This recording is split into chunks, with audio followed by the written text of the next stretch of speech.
Magandang araw po sa inyo, Sir Blair. Isa po ako sa palaging nakasubaybay sa inyong channel. Dahil lahat ng kwentong ibinabahagi niyo po sa amin ay kaabang-abang. Mahilig po kasi talaga ako sa mga kwentong katatakutan. Naisip ko pong ibahagi sa inyo ang aking kwento dahil sigurado po ako na kahit papano ay merong makukuwang aral ang mga makakarinig nito. Naniniwala po ako na ilan sa atin ay minsan nang nagbigay agad ng tiwala sa isang tao dahil inakala natin na malinis ang intensyon nila sa atin. Ngunit sa huli, tatraydorin lang pala nila tayo at sasaksakin tayo habang tayo ay nakatalikod. Itago niyo na lamang po ako sa pangalang Manolo. At ito ang aking kwento. Nakatira ako sa hilagang bahagi ng ating bansa o sa norte. Pero hindi ko na lang sasabihin ang eksaktong lugar. Ang tanging kasama ko sa aming bahay ay ang aking lolo Nestor. Tatay siya ng tatay ko. Si Lolo Nestor ay kilala sa aming maliit na baryo bilang isang mahusay na albularyo. Halos lahat na yata ay kaya niyang gamutin, mula sa pangkaraniwang sakit, ulam, barang, at kahit yung mga pinaglalaroan pa ng mga elemento tulad ng kapre, tikbalang o mga duwende. Ngunit hindi ang panggagamot ang itinuro ni Lolo Nestor sa akin, kundi ang pakikipaglaban sa mga aswang nang walang ginagamit na agimat o ng kahit na anting-anting. Nung kalakasan kasi ni Lolo Nestor ay tinatawag siyang mangangatay ng aswang o yung taong may kakayahan na makipaglaban sa mga aswang gamit ang itak. Ayon pa sa kanya, maging ang kanyang ama at isa pang kapatid na lalaki ay mangangatay din ng aswang.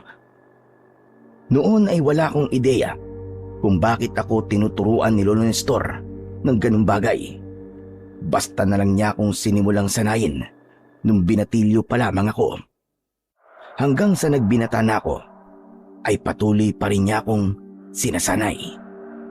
Nagtataka talaga ako kasi para sa akin ay walang silbi ang matuto akong makipaglaban sa mga aswang dahil wala namang aswang na umaatake sa aming lugar. Hanggang sa sumapit na ang aking ika-21 kaarawan. Sa araw na yon ay naghanda ng simple si Lolo Nestor. Nagluto siya ng napakasarap na pansit at bumili siya ng tinapay. Hindi na kami nag-imbita dahil hindi naman marami ang niluto ni Lolo Nestor. Wow! Ang sarap talaga ng pansit mo, Lolo. Para sa akin, ang pansit mo ang pinakamasarap na pansit sa buong mundo. Ay nako, wag mo na nga akong binubola. Bakit? May gusto ka bang ipabili sa akin, ha, Apo? Si Lolo talaga, oh. Porque ba pinupuri ko po na magaling po kayo magluto eh. May kailangan na po agad ako sa inyo. Hindi ba'y palagi ka naman ganyan? Bubulahin mo muna ako, tapos saka ka may hihingin na kung ano sa akin. Abay sanggol ka pa lang, ay magkasama na tayo. Kaya kilalang kilala na kita. Wala po akong hihilingin sa inyo, Lo. Alam ko naman po kasi na wala po kayong pera. Kasi nga po, pinesti po yung mga pananim natin palay noong nakaraang buwan. Okay na po ako na pinaghanda niyo po ako ngayong birthday ko. Ay nako, isa pa nga yan sa problema ko eh. Yung pagkakapeste ng mga pananim natin. Naawa ako sa mga magsasakang nagtatrabaho sa atin. Hindi lang ang kabuhayan natin ang apektado, kundi maging ang ilan sa kanila. Lolo Nestor, sigurado naman po akong naiintindihan nila nangyari. Saka hindi po ba, binigyan na rin natin sila ng tig-iisang sako ng bigas. Aba, malaking tulong na po yun para sa kanila. Huwag po kayong mag-alala. Kasi, nasolusyon na naman po natin ang problemang yon. Sigurado po ako na magiging maganda na ang ani natin sa susunod. Magdilag anghel ka sana, iho. Yan lang naman talaga ang gusto ko. Ang magkaroon tayo palagi ng magandang ani. Lo, meron po pala akong sasabihin sa inyo. Ano yon, Manolo? Hindi po ba birthday ko naman po ngayon? Meron po sana akong hihilingin sa inyo eh. Kita mo na, hindi nga ako nagkamali. Sabi ko na nga ba't merong kapalit ang pagpuri mo sa pansit ko. Kilalang kilala na kita, Manolo. Wala po akong hihingin sa inyo, Lo. Na kung anong material na bagay po. May itatanong lang po ako sa inyo. At sana po, ay sagutin niyo na po ako sa pagkakataong ito. Mabuti yung ganyan. Mas gusto ko yan kaysa magpabili ka sa akin ng kung ano-anong bagay. O sige nga, ano bang itatanong mo sa akin? Yung tungkol po sa pagsasanay niyo sa akin kung paano po makipaglaban sa aswang. Bakit niyo po ba ako tinuturuan ng ganun? Hindi po ba sabi niyo hindi pa ako ipinapanganak? Natalo niyo na po yung pinakamalakas na aswang na sumalakay dito sa lugar natin. Lo, naisip ko lang po kasi na wala naman talagang dahilan para sanayin niyo ako kasi wala naman pong kahit isang aswang sumasalakay dito sa atin. Mabuti na lang at ipinaalala mo yan sa akin. Bakit po? Ano pong ibig niyo sabihin? Nung nagdesisyon kasi akong sanayin ka sa pakikipaglaban sa mga aswang, ay kinailangan kong subukin ang disiplina mo sa pamamagitan ng pagsunod sa akin sa isang bagay na hindi mo alam kung para saan. Nangako ko sa sarili ko na kapag tumungtong ka sa edad na 21, ay saka ko lang sasabihin sa iyo ang dahilan kung bakit kita sinasanay na makipaglaban sa mga aswang. At hindi lang yun ang sasabihin ko sa iyo, kundi ang isang bagay na tanging ang pamilya lang natin ang dapat na makaalam. Diyos ko, ano ho ba yan? Bigla naman po akong kinabahan sa sinabi niyong yan. Ano po ba yung bagay na ang pamilya lang po natin ang may alam? Bago ko sagutin yan, ay sasagutin ko muna ang una mong itinanong sa akin. Tinuturuan kita makipaglaban sa mga aswang dahil hindi natin alam ang pwedeng mangyari sa hinaharap. Maaari kasi na bigla na lang may mangyaring hindi natin inaasahan. Kaya dapat lang nahanda tayo. Lalong-lalo ka na, Manolo. Sa bagay, may punto naman po yung sinabi niyo. Lo, ano naman po yung isa pang dapat kong malaman? Sandali lang. Meron labang ako kukunin. Hintayin mo ako dyan. Tumayo si Lolo Nestor at nagpunta siya sa kwarto namin. Hindi ko alam, pero bigla talaga akong kinabahan. Wala kasi akong ideya sa kung ano yung bagay na pamilya lang namin ang dapat na makaalam. Hindi nagtagal ay bumalik na si Lolo Nestor. Inilapag niya sa lamesa ang isang bote na sa tansya ko ay 2 pulgada ang taas. Merong laman na parang abo ang bote. Lo, ano po yan? Ito ang maliit na parte ng puso ng napakalakas na aswang na si Dumalakaw.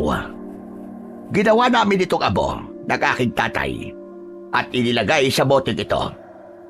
Teka, hindi po ba? Si Dumalakaw po yung kinuwento niyo sa akin na pinakamalakas na aswang na sumalakay po dito sa baryo natin dati? Tama ka.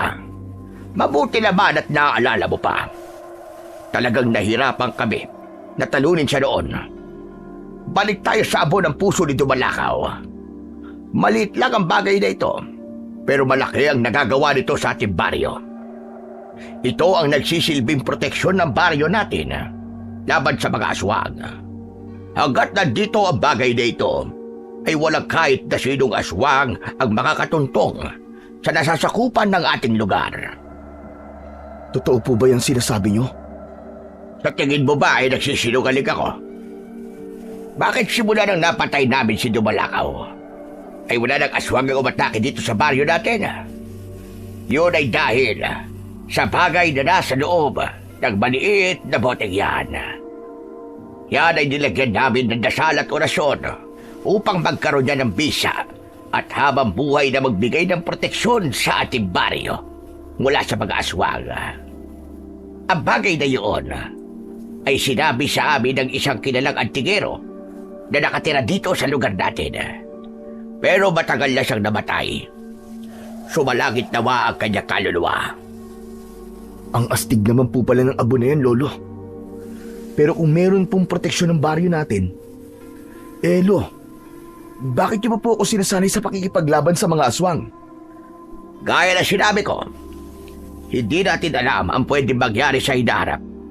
Mas mabuti na maging handa tayo.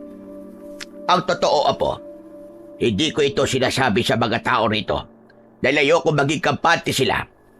Ayoko maalis sa sarili nila ang pag-iingat. At higit sa lahat, kung malalaman ng iba ang tungkol dito, siguradong makakarating yon sa mga aswang. Hindi nila pwedeng malaman ang dahilan kung bakit hindi sila nakakapasok dito sa baryo natin. At sinasabi ko sa iyo ang lahat ng ito dahil simula ngayon ay ikaw na ang magiging tagapangalaga ng bagay na ito. Ho? Ako po? Bakit po ako? Dahil ikaw na lang ang apo ko na kasama ko rito. Kaya nga kita sinasanay sa pakikipaglaban para magkaroon ka ng kakayahan na protektahan ito. Huwag kang mag-alala, Manolo, Apo. Dahil ang gagawin mo lang naman ay ang itago ang boteng ito. Hindi ito maaaring mabasag. Dahil kapag nangyari yun, ay mawawala na ang proteksyon ng ating baryo mula sa mga aswang. Pero, Lo, bakit kailangang ipasa niyo po sa akin ang pag-iingat sa bagay na yan? Kayo na lang po magtago niyan, Lo. Aminin man natin o hindi, matanda na ako, Manolo. Hindi natin alam kung baka bukas o sa mga sumunod na araw, bigla na labag akong mamatay. Grabe naman po kayo magsalita, Lo. Mahaba pa po ang buhay niyo. Ang lakas-lakas niyo pa nga po eh. Kahit na pa mas mabuti nang ipasa ko na kagad sa'yo ang pangangalaga sa bagay na ito habang malakas pa ako. Paano nga kung bigla na lang ako mamatay nang hindi ko nasabi sa'yo kung ano ang bagay na ito? Di baka kapag nakita mo yan, itapon mo na lang yan ng basta. Kaya sige na, kunin mo na ang bote at ikaw na ang bahalang mag-ingat niyan. Mukhang wala naman po pala akong magagawa kundi ang pumayag sa sinabi niyo. Sa bagay, isang bote lang naman po yan. Itatago ko na lang po yan sa aparador ko kasi mukhang hindi naman yan mababasag doon. Huwag kang masyadong maging kampante. Sigurado ko na may mga aswang na lalo na yung nasa lahi ni Dumalakaw na nagtataka kung bakit hindi nila nagagawang pasukin ang baryo natin. At kapag nalaman nila ang tungkol sa bagay na yan, sigurado ko nagagawa sila ng paraan upang makuha at masira yan. Huwag po kayo mag-alala, Lo. Tatandaan ko po ang lahat ng sinabi niyo sa akin. Pero grabe lang po birthday na birthday ko po tapos binigyan niyo po kagad ako ng tungkulin. Hayaan mo na. Nakatakda na talaga itong mangyari. Basta, wag mong hahayaan na mabasag ang boteng yan. At wag mong hahayaan na mapunta yan sa kahit na sinong aswang. Nagkakaintindihan ba tayo, ha, Manolo, Apo? Opo, nagkakaintindihan po tayo, Lo. Ako na po ang bahala sa boteng to. Kinuha ko ang maliit na bote at tinignan ko yon ng mas malapitan. Habang hawak ko yon, ay hindi ko maipaliwanag ang aking nararamdaman. Kinikilabutan ako sa dahilang hindi ko alam. Naisip ko na baka dahil yon sa napakahalaga na bagay na yon sa aming baryo. At nang sandaling yon, hindi pa rin ako makapaniwala na dahil sa laman ng boteng yon ay walang kahit isang aswang ang nakakapasok sa aming baryo. Matapos kong malaman ang tungkol sa abo ng puso ni Dumalakaw, ay mas lalo akong humanga kina Lolo Nestor, sa kanyang tatay at sa kapatid niya na nakipaglaban noon sa mga aswang. Hindi ko kasi inakala na ganun kalaki ang nagawa nilang tulong sa aming baryo at sa lahat ng mga taong nakatira doon. Isang hapon, habang nagluluto ng hapunan si Lolo Nestor, ay nasa labas ako ng aming bahay. Hawak ko ang boteng kinalalagyan ng abo ng puso ni Dumalakaw. Namamangha pa rin ako na sa bagay na yon nakasalalay ang kapayapaan ng aming baryo. Maya-maya pa ay dumating ang kaibigan kong si Berto. Isa siya sa mga magsasakang nagtatrabaho sa taniman namin ng palay. Tumabi siya sa akin at tinapik niya ang aking braso. Uy, Chong! Bakit parang ang lalim yata ng iniisip mo? Malayo pa ako pero kitang-kita ko na kanina ka pa nakatulala dyan ah. Wala, nagpapahinga lang ako. Ang dami kasi nating ginawa kanina sa taniman eh. Sa bagay, ako nga rin pagod na pagod pa rin hanggang ngayon eh. Pero mamayang gabi na ako magpapahinga. Ay, oo nga pala. Salamat dun sa pansit kahapon ah. Masarap. Ikaw ba nagluto nun? Hindi ako ah. Si Lolo Nestor ang nagluto nun. Ano bang alam ko sa pagluluto? Pambira ka naman, oo. Ay, belated happy birthday nga pala, Chong. Nakalimutan kitang batiin kanina eh. Ayos lang. Sanay naman ako sa pagiging makakalimutin mo eh. Teka, ano palang ginagawa mo rito? Huwag mong sabihin babalik ah. Hindi ba sinabi na kanina ni Lolo na wala mo nang babali kasi bumabawi pa tayo sa pagkalugi natin noong nakaraang buwan? Hindi naman ako babali. Tatanungin kasi kita kung gusto mo sumama sa akin bukas sa kabilang baryo. Oh, bakit? Ano bang meron dun? Hindi mo ba alam? Pesta doon bukas. Makipesta tayo. May kakilala ka ba ron? Wala. Pero ayos lang yun. Ganun naman kapag pesta, di ba? Pwede tayo mag-bye-bye tapos makikain tayo. Naku, Yoko, nakakahiya. Di naman kasing kapal ng mukha mo ang mukha ko eh. Ikaw talaga, oo. Sayang naman ang tibog doon, tol. Grasya din yun. Sige na, sumama ka na sa akin. Araw ng pahinga natin bukas, di ba? Kaya mas mabuti na makipiesta na lang tayo sa kabilang baryo. Saka, meron din sila mga palabas. Ang balita ko, may artista pang araw na pupunta eh. Ano ka mo, artista? Talaga? Totoo ba yan? Oo naman. Kailan ba ako nagsinungaling sa'yo? O sige, sasama ako sa'yo. Hindi pa kasi ako nakakita ng artista sa totoong buhay. Ayos! Wala nang bawian yan ha. Sasama ka na sa akin bukas ha. Oo na. Pero hindi ako sasama sa'yo para makikain sa kung kani-kanino ah. Sasama ako sa'yo kasi gusto ko lang makakita ng artista. Basta. Hindi tayo uuwi, hindi tayo busog at wala tayong dalang pagkain. Bala ka sa buhay mo. Ang kapal talaga ng mukha mo. Sandali. Ano ba yung maliit na bote na hawak mo? Ano ba laman yan? Nagulat ako nang biglang inagaw sa akin ni Berto ang bote. Kukunin ko sana yon sa kanya. Pero bigla siyang tumayo at tinignan niya ng mabuti ang laman ng bote. Kinabahan ako nang akmang bubuksan ni Berto ang bote.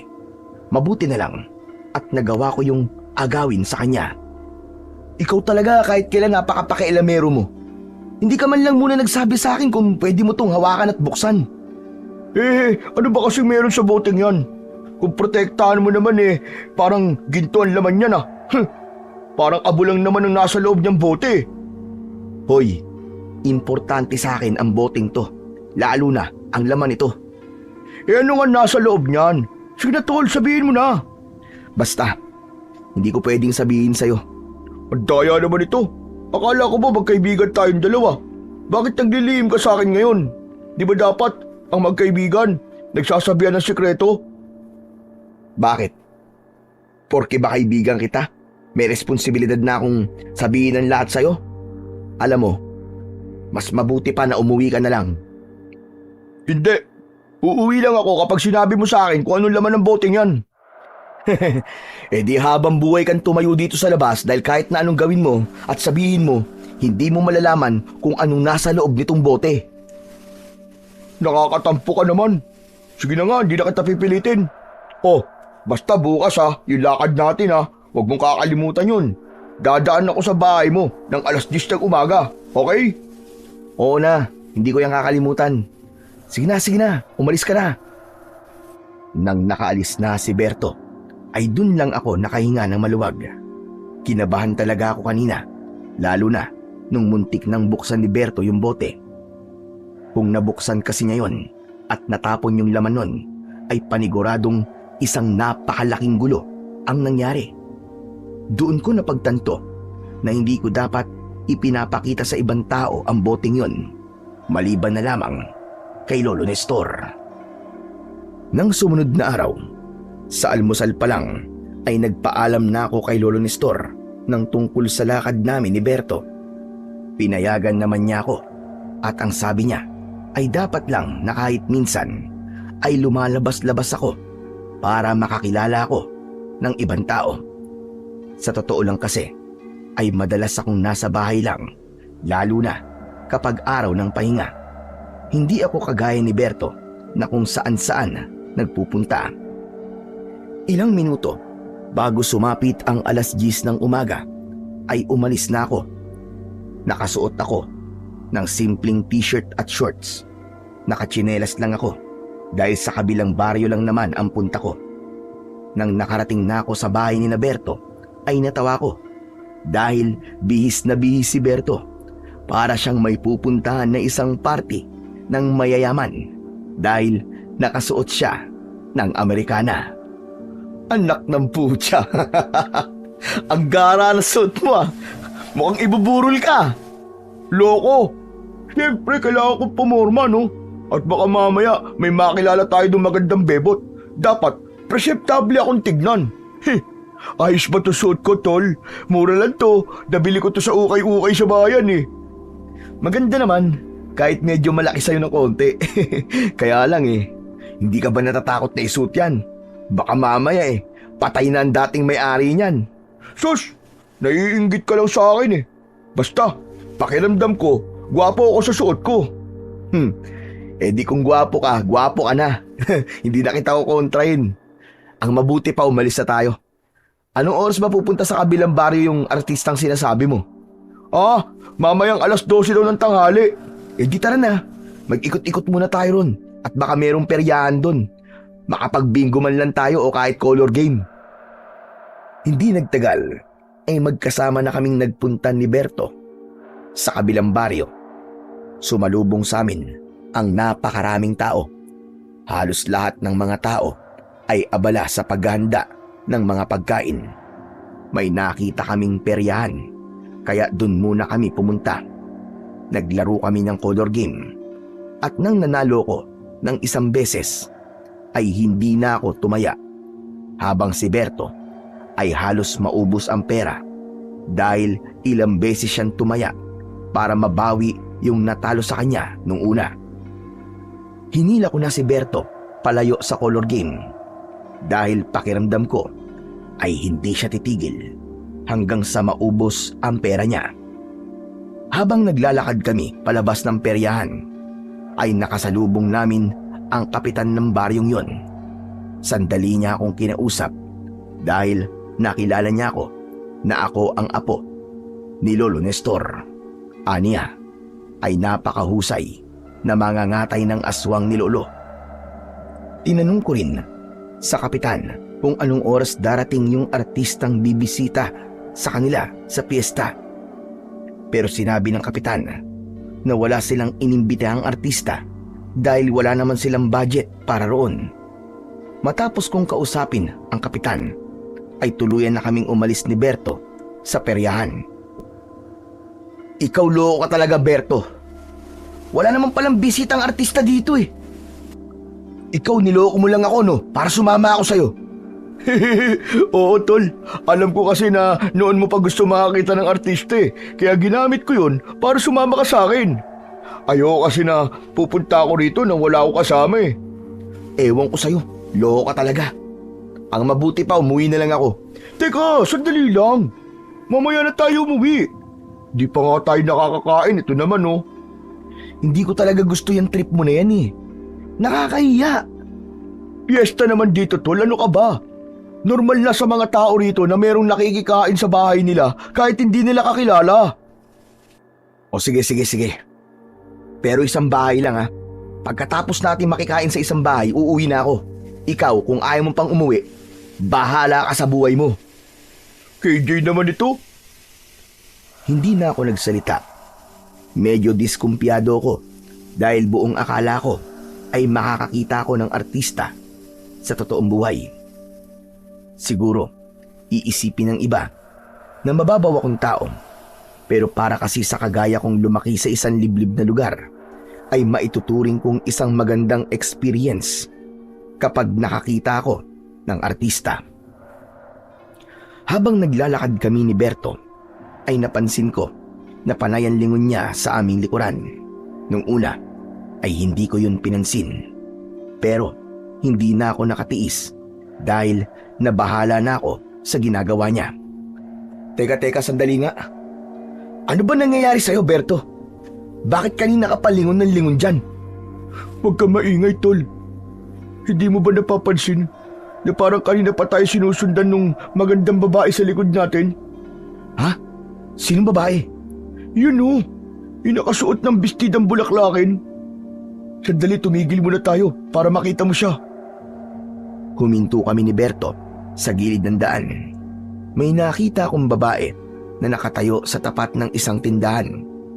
Patingin-tingin siya sa amin ni Berto, pero hindi ako sigurado kung sino sa aming dalawa ang tinitignan niya. Hindi ganun kalayo ang babae, kaya malinaw kong nakita ang kanyang itsura. Maganda siya. Maamo ang kanyang muka at morena ang kanyang balat. Katamtaman lang ang taas niya. Ang buhok niya ay tuwid at umaabot hanggang sa bewang. Oo nga no. Tama ka, tol. Ang ganda nga niya. Alam mo, kanina ko pa siya nakikita. Habang kinakausap tayo ni Kapitan, ay malapit lang siya sa atin. Tapos simula nun, napansin ko nang nakasunod siya sa atin. Bakit naman niya tayo susundan? Hindi naman natin siya kilala. Saka, paano ka naman nakakasiguro na sinusundan nga niya tayo? Hindi mo ba napansin nung tumigil tayo sa paglalakad, tumigil din siya? Eto lang yan, tol. Malakas ang kutob ko na kaya niya tayo sinusundan ay dahil sa akin. Ano?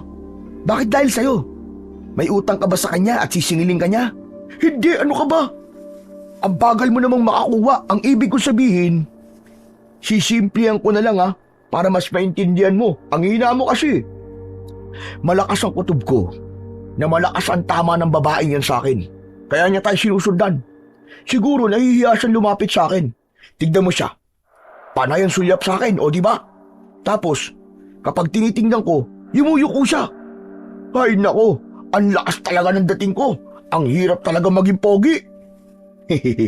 Tama ka. Malakas nga. Napakalakas. Napakalakas ng imahinasyon mo. Di na nga tayo sigurado kung sinusundan niya tayo eh. Tapos kung ano-ano pa agad ang iniisip mo. Sa kasaganda niyang yan, sa tingin mo ba magugustuhan ka niya? Wow! Ang sakit mo naman magsalita, Chong. Sinilasin kita yan eh. Malay mo, mga ganitong itsura talaga ang gusto niya. Sandali. Ang mabuti pa, lapitan natin siya para malaman natin kung ano ang totoo. O sige, lapitan natin siya para mapahiya ka. Bakit ba hindi mo na lang ako suportahan? Kapag yan naging nobya ko sigurado akong maglalaway ka sa inggit. Alam mo, ang dami mong sinasabi. Kung lalapitan natin siya, lapitan na natin. Huminga muna ng malalim si Berto bago siya naglakad palapit sa babae.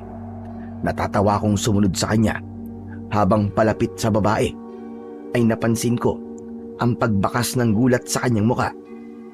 Tila hindi niya malaman kung aalis ba siya o mananatili siya sa kanyang kinatatayuan. Hanggang sa tuluyan na kaming nakalapit sa babae, bumilis ang tibok ng puso ko dahil mas maganda pa pala siya sa malapitan. Hello miss. Ako nga pala si Berto at ito naman ang kaibigan ko si Manolo. Ikaw, anong pangalan mo? Ako si Lira. Wow, napakaganda naman ng pangalan mo. Parang anghel, bagay na bagay sa'yo. Salamat. Ano palang kailangan nyo? Kanina pa kasi namin napapansin na nakasunod ka sa amin eh. Ramdam ko kasi, na gusto mo akong kausapin pero nahihiya ka lang. Tama ba ako? Ah, tama ka nga. O di ba tol, sabi ko na sa'yo, gusto akong kausapin ni Lira eh. Kaya sinusundan niya tayo eh. Ah, ang ibig kong sabihin tama ka. Na sinusundan ko kayo. Pero, hindi kasi ikaw ang gusto kong kausapin. Ano? Kung hindi ako, sino gusto mo kausapin? Iyang kasama mo, si Manolo. Anak ng tupa, akala ko pa naman ako ang gusto mo kausapin. Sigurado ka ba sa sinasabi mo?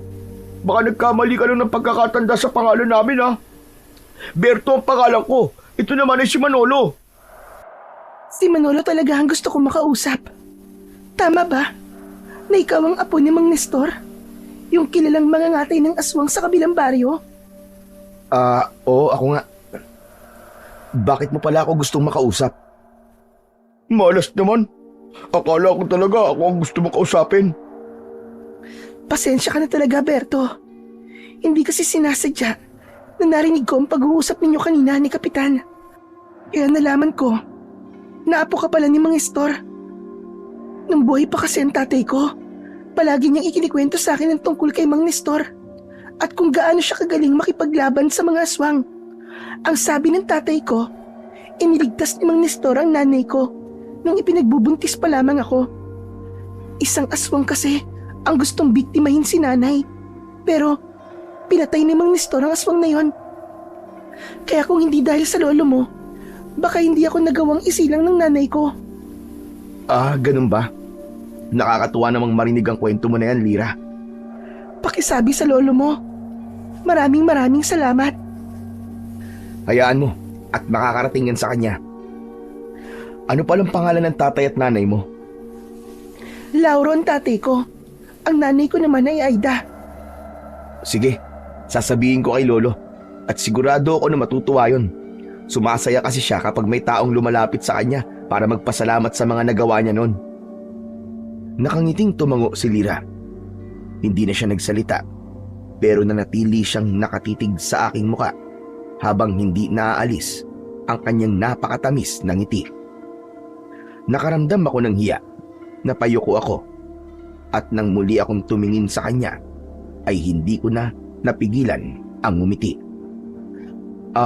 May itatanong o sasabihin ka pa ba, Lira? Wala na. Yun lang naman ang gusto kong sabihin sa'yo. O siya, sige, aalis na ako. Isang malaking karangalan para sa akin na nakilala ko ang apo nang nagligtas sa buhay ko at sa nanay ko noon. Nang nakaalis na si Lira, ay nanatili akong nakatulala. Parang ako lang ang taong naroon at wala na akong pakialam sa paligid ko. Napapitlag ako nang pumapalatak si Berto sa harapan ng aking mukha. Grabe ha, ang tagal mo nakatulala ha. Nagandaan ka rin kay Lira no? Maganda naman talaga siya. Sabagay, kahit sino magagandaan sa kanya. Pero sayang, akala ko talaga ako ang sinusundan niya Ikaw pala. Ikaw kasi, pumasa ka kagad sa isang bagay na hindi ka sigurado. Pero grabe, nakakatuwa no? Biruin mo, napakatagal nang nakipaglaban si Lolo Nestor sa mga aswang. Pero hanggang ngayon, ay hindi pa rin siya nakakalimutan ng mga taong tinulungan niya. Ganun talaga kapag buhay ng isang tao ang iniligtas mo. Habang buhay ka na nilang maaalala. Pero Chong, balik tayo kay Lira. Alam mo Chong, iba yung tingin niya sa'yo kanina Para bang may gusto siya sa'yo. Ikaw talaga puro kakalokohan. At bakit naman ako magugustuhan ng ganong kagandang babae, Aber? Bakit ba ang baba ng tingin mo sa sarili mo? Hoy Chong, gwapo ka. Pero siyempre, mas gwapo pa rin ako sa'yo. Konting-konti lang ang laman ko sa'yo. Basta, iba yung tingin niya sa'yo. Pakiramdam nga yata niya kanina, wala ako sa tabi mo. Kasi hindi niya ako tinitignan Sa'yo lang nakatutok yung mga mata niya. Ewan ko sa'yo. Ikaw pagdating sa babae, ayoko maniwala sa mga sinasabi mo Bakit naman? Hindi ba, ang akala mo ikaw ang kakausapin ni Lira, kaya niya tayo sinusundan. Dun pa lang, nawala ng tiwala ako sa'yo sa pagbabasa mo sa kilos ng mga babae. Kinausap pa rin naman niya ako Hindi ba counted yun? Hindi. Alam mo mabuti pa, makikain na tayo sa kung saan para makauwi na tayo. Nauna na akong naglakad habang agad na sumunod naman sa akin si Berto. At sa utak ko ay patuloy na naglalaro ang napakagandang muka ni Lira. Hanggang sa sandaling yon ay napakalakas pa rin ng tibok ng aking puso. Nanghihinayang nga lang ako kasi hindi ko nagawang itanong kung saan siya nakatira. Kaya umasa na lang ako na gagawa ng paraan ng tadhana upang muling mag-cruise ang aming landas. Hapon na nang nagdesisyon kaming umuwi ni Berto. Hindi lang isang bahay ang nakainan namin kundi 4. Yung huling bahay ay sa kapitan sa baryong yon at pinabaunan pa kami ni kapitan ng pagkain.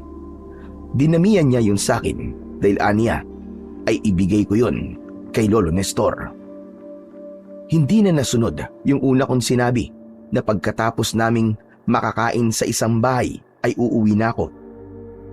Umasa kasi ako na makikita ko ulit si Lira kaya nagtagal pa ako ron. Pero sa kasamaang palad ay hindi ko na siya nakita. Nang nakarating ako sa bahay ay ibinigay ko kay Lolo Nestor ang mga pagkain na ibinigay sa kanya ng kapitan sa kabilang baryo. Aba, napakaraming pagkain naman ito. Mabuti na lang at hindi pa ako nakakapagluto ng hapunan. Ang mga ito na lang ang kainin natin mamaya. Lo, galing po yan sa kapitan ng kabilang baryo. Kilala ka po kasi niya at alam niya po ang pagiging mangangatay niyo noon ng aswang. Ah! Si Ramon yun. Sa pagkakatanda ko, ay hiningi nila ang tulong ko nung may sumalakay na aswang sa lugar nila. Nakakatuwa naman na natatandaan pala niya ako kahit napakatagal na noong huling beses kaming nagkita. Kahit ako po, Lo. Hindi ko kayo makakalimutan kung iniligtas niyo po ang buhay ko mula sa aswang. Ay, oo nga pala, Lo. May kilala o natatandaan po ba kayo na mag-asawa na ang pangalan ay Lauro at Aida? Teka, Lauro at Aida. Wala ko matandaan. Bakit? Sino ba yung Lauro at Aida na yan? Kasi, Lo, may isang dalaga po kasi kaming nakausap kanina ni Berto. Lira po ang pangalan niya. Lauro at Aida po ang pangalan ng mga magulang niya. Ang sabi po niya sa akin, nung ipinagbubuntis siya ng nanay niya, ay iniligtas niyo ang nanay niya mula sa isang aswang. Pinapasabi po niya na maraming salamat daw po, Lo. Talaga ba? Sigurado ba siya na ako nagligtas sa nanay niya? Yun po sabi niya sa amin ni Berto Wala kasi ako natatandaan na meron akong iniligtas na buntis mula sa isang aswang. Baka kaya hindi niyo po maalala, dahil napakatagal na po nun. Halos kaedad ko na po yung dalagang yun Tsaka sa dami na rin po siguro nung nakalaban yung aswang, ay hindi niyo na po talaga maaalala. Siguro nga, hindi lang kasi ako rito sa baryo natin nakikipaglaban nun sa mga aswang. Maraming lugar ang lumalapit sa akin doon. At sa tatay at sa kapatid ko, para hingi ng aming tulong. Ang hirap talaga kapag tumatanda na. Ang dami nang nakakalimutan. Kumbaga'y nagiging ulyanin na. Ayos lang po yan, Lo. Ang importante ay hindi po kayo nakakalimutan ng mga natulungan niyo noon. Habang buhay na po kayo nakatatak sa puso at isip nila. Pero, Lo, bigla ko lang po naisip na may posibilidad ba na kaya nyo rin po ako sinasanay na makipaglaban sa mga aswang ay dahil makikipaglaban din po ako sa mga aswang sa ibang lugar? Ganun na nga, Apo. Dito kasi sa atin ay maliit na ang tsansang makipaglaban ka pa sa mga aswang dahil meron nga tayong proteksyon. Pero ang ibang lugar ay wala. Kaya kita sinasanay ay upang makatulong sa mas maraming tao sa problema nila sa mga aswang. At sana, kapag dumating ang panahon na wala na ako, ay ipagpapatuloy mo ang tungkulin na iiwan ko sa iyo. Sana ay huwag kang mag-alinlangan kapag merong nangangailangan ng tulong mo. Naiintindihan ko po kayo, Lo. Alam ko po na nasa dugo po natin ang pagiging mangangatay ng mga aswang. At isa pong malaking karangalan para sa akin, nakabilang po ako sa pamilyang ito. Ngayon pa lang ay gusto ko nang sabihin sa iyo na ipinagmamalaki kita, Manolo. Nakikita ko na kagad na magiging isa kang napakahusay na mangangatay ng aswang. Maluwa-luwa akong napangiti sa mga sinabi ni Lolo Nestor sa akin. Minsan lang kasi kami mag-usap ng ganun kaseryoso, tapos binanggit pa niya na baka dumating ang araw na mawawala na siya. Mahal na mahal ko kasi ang aking Lolo Nestor, at kahit alam kong matanda na siya, ay nais ko pa rin siyang makasama ng mas matagal. Gusto ko pang makita niya ang unang beses na makikipaglaban ako sa mga aswang, at kung pwede nga lang ay hanggang sa pinakahuli. Pero ganun pa man, gaya ng palaging sinasabi ni Lolo Nestor, ay hindi namin nahawak kung anong mangyayari sa hinaharap. Kaya habang nasa tabi ko pa si Lolo, ay talagang sinusulit ko ang bawat minuto na kasama ko siya. Sa mga lumipas na araw, ay naging abala ako sa pagsasanay sa pakikipaglaban. Mag-isa ko na yung ginagawa dahil si Lolo Nestor ay nakatutok sa taniman namin ng palay. Tiwala si Lolo Nestor na kaya kong gawin yon ng mag-isa. Ngunit maraming beses na sa gitna ng aking pagsasanay ay bigla akong napapahinto at napapangiti sa kawalan. Bigla na lang kasing sumasagi sa isip ko ang napakagandang muka ni Lira. Paulit-ulit kong naaalala yung maikli naming pag-uusap at kung paano siya magsalita at ngumiti. Ano ba nangyayari sa akin? Hoy, Manolo! Bakit ba palagi ko na lang siya naiisip? Parang hindi na normal to ah. In love na yata ako sa kanya. Kanino ka in love, tol? Nagulat ako nang narinig ko ang boses ni Berto sa likuran ko. Tumayo siya sa harapan ko habang may nakakainis na ngiti sa kanyang mga labi. Ano na naman ginagawa mo rito? Alam mo naman na kapag ganitong oras nagsasanay ako eh. Storbo ka talaga eh. Sa nakita ko, parang di ka nagsasanay. Parang nag-i-imagine ka dyan ng kung ano-ano. Hoy, tigil-tigilan mo, Berto ah. Hindi ba pwede nagpapahinga lang ako? Tignan mo nga oh, halos maligo na ako sa pawis. Ano ba kasing ginagawa mo rito? Hindi ba dapat nasa taniman ka? Tumakas ka na naman no? Hindi no, inutusan kasi ako ni Lolo Nestor. At sabi niya, pumunta ka ngayon sa palengke at bumili ka ng pang-adobong manok.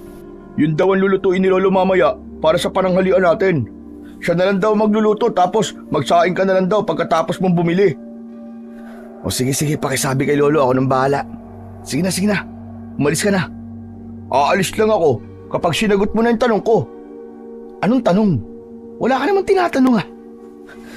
Bumalik ka na nga sa taniman at magtrabaho ka na ron. Weh, halatang umiiwas sa tanong ko. Dinig na dinig ko kanina na sinabi mo na in love ka na sa kanya eh. Sino ba yung tinutukoy mo? Mali ka nang nadinig. Wala akong sinabing ganun. Tol, sa akin ka pa talaga magsisinungaling? Ang tagal na natin magkakilala. Kaya alam ko kapag lumalaki ang butas ng ilong mo ay nagsisinungaling ka. Sandali nga, kanino ka ba pwedeng ma-inlove? Isipin ko lang. Tumigil ka na. Susumbong kita kay Lolo Nestor. Sasabihin ko na imbis na bumalik ka na kagad sa taniman, ay tumatambay ka pa rito. Alam ko na! Kay Lira no? Siya lang kasi ang nakilala natin babae. Sabi ko na nga be, ibang tingin mo sa kanya nung kausap natin siya eh. Wala na talaga akong pwedeng itago sa'yo. Para kang aso. Ang lakas ng pangamoy mo. Napakadali mo kasing basahin. Saka wag ka na magtaka. Ang tagal na natin magkakilala eh. Kahit amoy ng utot mo, kilalang kilala ko na. Di tama nga ako. Kay Lira ka nga in love. Oo na. Kay Lira na nga. Sabi ko na nga be, ang galing ko talaga. Pero parang ang bilis mo naman yatang ma-inlove sa kanya. Ilang araw pa lang nakakalipas simula nang nakilala natin siya. Tapos isang beses mo pa lang naman siyang nakausap, in love ka na kagad. Aba malay ko ba? Sa tong nararamdaman ko ano magagawa ko? Saka hindi pa ako sigurado na in love nga ba talaga ako sa kanya.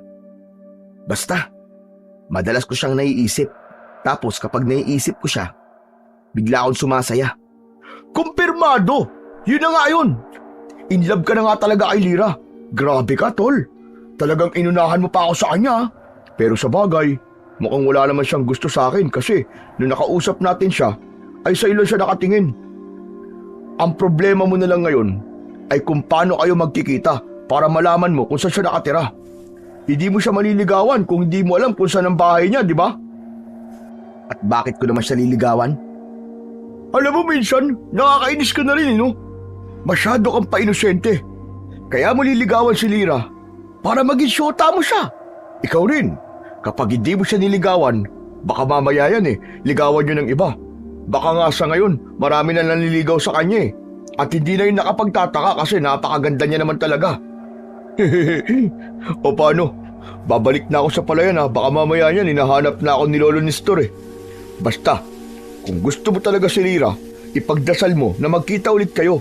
At huwag mong sasayangin ng pagkakataon kapag nagkita na kayo Ligawan mo na kagad siya. Ewan ko sa'yo. Sige na, umalis ka na. Para makapunta na rin ako ng palengke.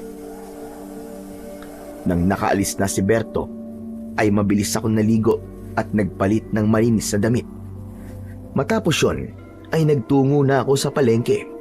Madalas ay ako ang pinapabili ni Lolo Nestor kapag magluluto siya ng pananghalian para sa mga magsasaka sa aming taniman. Kaya alam ko kung gaano karami ang bibilhin ko. Mabilis kong nabili ang mga kailangan ko para sa lulutuing adobong manok ni Lolo Nestor. Palabas na ako ng palengke nang may bumanggang tao sa likuran ko. Pagharap ko ay nakita ko si Lira na nakaupo sa lupa habang may nakakalat na mga mansanas sa tabi niya. Agad ko siyang tinulungan. Pinulot ko ang mga mansanas at ibinalik ko yon sa plastik na dala niya. At inalalayan ko siya sa pagtayo. Ayos ka lang ba? May masakit ba sa'yo? Ayos lang, ayos lang. Pasensya ka na. Nagmamadali kasi ako kaya hindi kita napansin. Aba, Manolo, ikaw pala yan. Ako nga. Hindi ko akalain na sa ganitong paraan pa tayo magkikita ulit. Kaya nga, sorry talaga ha. Nakakahiya tuloy sa'yo. Baka isipin mo, hindi ako marunong mag-ingat. Hindi naman. Nangyayari naman talaga ang aksidente at hindi natin yun maiiwasan. Pero sigurado ka bang ayos ka lang, Lira? Okay lang ako. Mukhang ang dami mo yatang pinamili Oo. Magluluto kasi si Lolo Nestor ng adobong manok para sa mga trabador namin sa palayan. Ang lolo mo magluluto ng pagkain para sa mga trabador nyo? Grabe, talaga palang napakabait niya. Alam mo, gusto kong makilala si Mang Nestor. Gusto kong personal na magpasalamat sa kanya. Naku, sigurado ako matutuwa yun. Kaya lang, nung binanggit ko kay Lolo yung nanay at tatay mo, ang sabi niya, hindi niya sila natatandaan. Matanda na kasi talaga si Lolo Nestor kaya makakalimutin na siya. Saka, marami kasi siyang tinulungan nun, kaya nahihirapan na siyang matandaan silang lahat. Pero kung gusto mo siyang makilala, pwede kang sumama sa akin ngayon. Gusto ko sana pero nagmamadali kasi ako. Kailangan ko nang umuwi kasi may nakasalang akong sinaing. Kung ganun, ihahatid na kita sa bahay niyo. Kung okay lang sa'yo. Sa kabilang baryo lang naman ako nakatira. Kasama ko ang tatay ko. Kakalipat lang namin doon noong nakaraang buwan. Ganun ba? Kaya pala, nito lang kita nakita ron. Pero ayos lang ba sa'yo na ihatid kita? Kung hindi ka nagmamadali, wala namang problema sa akin. Natuwa ako nang pumayag si Lira na ihatid ko siya sa bahay nila. Paraan ko kasi yon para malaman ko kung saan siya nakatira upang kapag nagkaroon na ako ng lakas ng loob na ligawan siya, ay alam ko kung saan ko siya pupuntahan. Wala kaming imikan ni Lira habang naglalakad. Naubusan na kasi ako ng sasabihin sa kanya.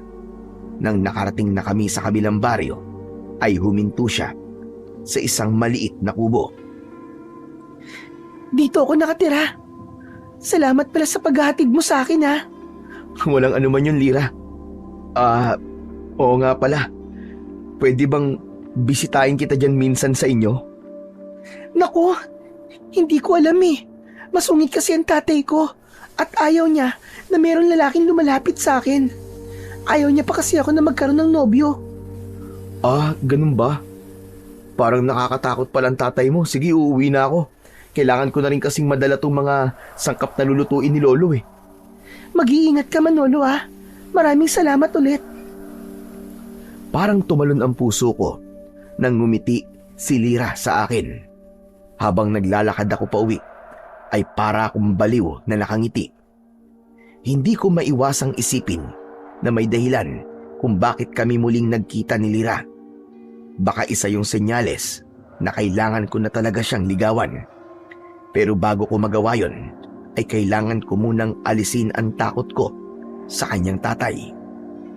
Nang mga sumunod na araw, ay napansin ko na dumadalas ang pagkikita namin ng aksidente ni Lira sa aming baryo. Gaya na lang, nung papunta ko sa bayan, bigla siyang dumating sa paradahan ng tricycle. Magkasama kaming nagpunta sa bayan at nagkaroon ulit ako ng pagkakataon na makausap siya.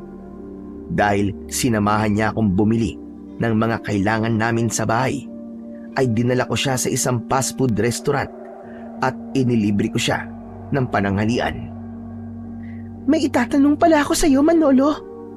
Pero kung ayaw mo sagutin, okay lang. Bigla naman akong kinabahan, Lira. Sige, magtanong ka lang.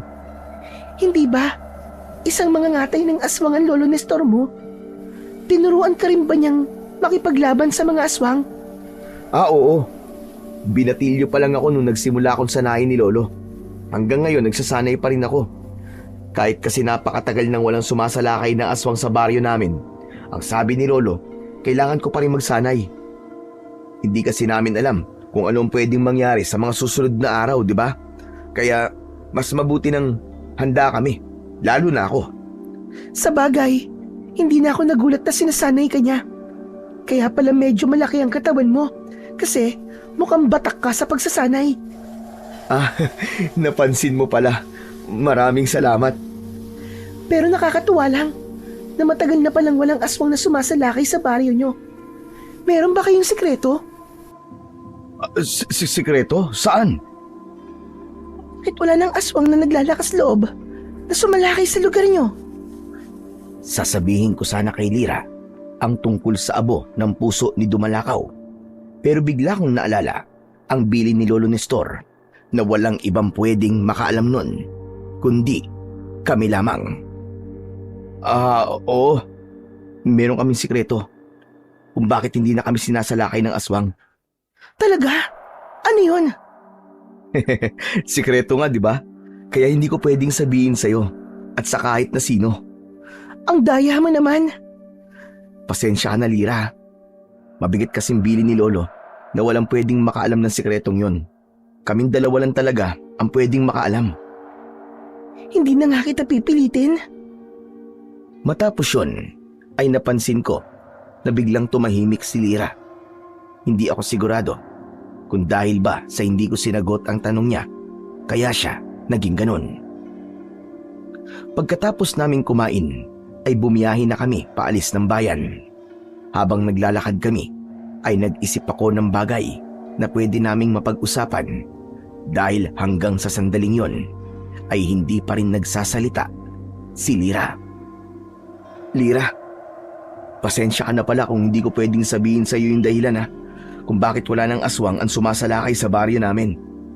Magagalit kasi si Lolo Nestor sa akin kapag sinabi ko yun sa iba. Napansin ko kasi na bigla kang tumahimik. Galit ka ba sa akin? Ano ka ba, Manolo? Hindi ako galit sa'yo.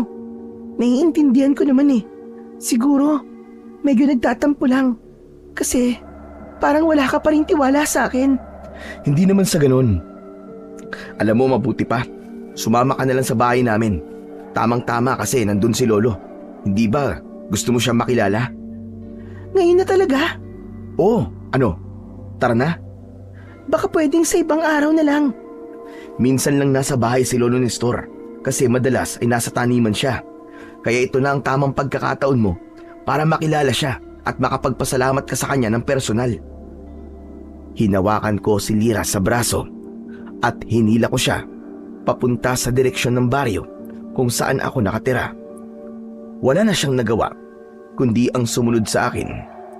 Nang malapit na kami sa aming baryo, ay marahas na inalis ni Lira ang kamay ko na nakahawak sa braso niya. May pagtataka akong tumingin sa kanya. Napansin ko na tila takot na takot si Lira at itinago niya yon sa pamamagitan ng pagngiti. Bakit, Lira? May problema ba? Bakit parang ayaw mo sumama sa akin? Hindi ba sabi mo gusto mo makita si Lolo para personal mo siya mapasalamatan? Oo nga. Pero ano kasi, kailangan ko na rin umuwi ngayon. Pero sayang yung pagkakataon na nasa bahay si Lolo Nestor. May ibang pagkakataon pa naman. Kailangan ko na talagang umuwi. Kasi ang totoo niyan, hindi ako nagpaalam sa tatay ko na pupunta ako sa bayan. Sigurado ako, na galit na yun ngayon. Naku, kasalanan ko pala kung bakit mapapagalitan ka. Hindi naman. Ako naman na may gusto na sumama sa iyo sa bayan eh. Pero, uuwi na ako ha. Paalam. Gusto mo bang ihatid kita sa inyo? Ako nang bahala magpaliwanag sa tatay mo kung bakit matagal kang nawala sa inyo. Hindi na kailangan. Saka sigurado ako mainit ang ulo ni tatay. Hindi na maganda na kausapin mo siya. Baka isipin pa niya na nanliligaw ka sa akin. Hindi ba? Ayaw niya na may nanliligaw sa akin. Magagalit yun sa'yo. O sige, pero sana makilala ko rin ang tatay mo. Malay mo, magkasundo kaming dalawa. Hayaan mo. May tamang panahon para dyan. Sige na. Aalis na ako. Salamat pala sa paglibre sa akin ng pananghalian. Nakangiting kumaway sa akin si Lira bago siya tumalikod at nagmamadali siyang naglakad palayo. Habang pinagmamasdan ko si Lira, ay hindi ko maiwasang magtaka sa naging reaksyon niya kanina nang malapit na kami sa bukana ng aming baryo. Hindi ako maaaring magkamali. Takot ang nasa mga mata niya. Malamang yung takot na yun ay dahil sa tatay niya. Kung ganun, totoo nga na masungit ang tatay niya. Hindi bale.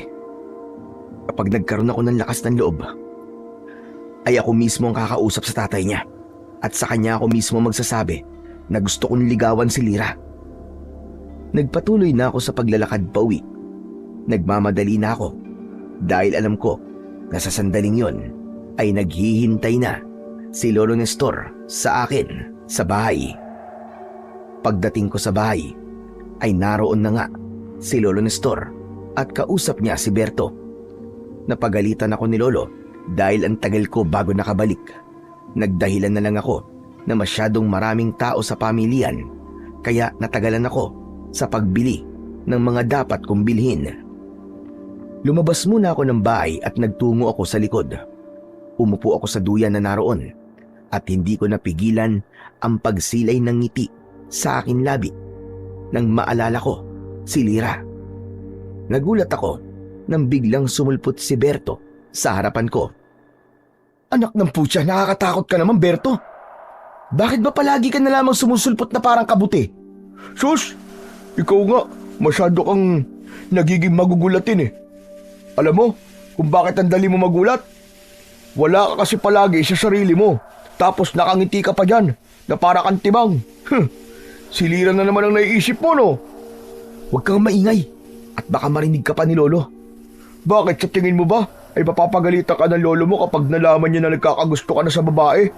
Eh nasa tamang edad ka naman para magkaroon ka ng syota. Kahit na, ayoko lang malaman ni Lolo sa ngayon. Pero tama ba ako, Chong? Silira na naman ang iniisip mo. Paano di ko siya iisipin? Nagkita na naman kami kanina. Kaya ako natagalan na makauwi dahil siya ang kasama ko sa bayan. Talaga? Ibig sabihin nililigawan mo na siya? Hindi pa. Masungit kasi yung tatay niya eh. Kahit nga si Lira, takot sa tatay niya eh.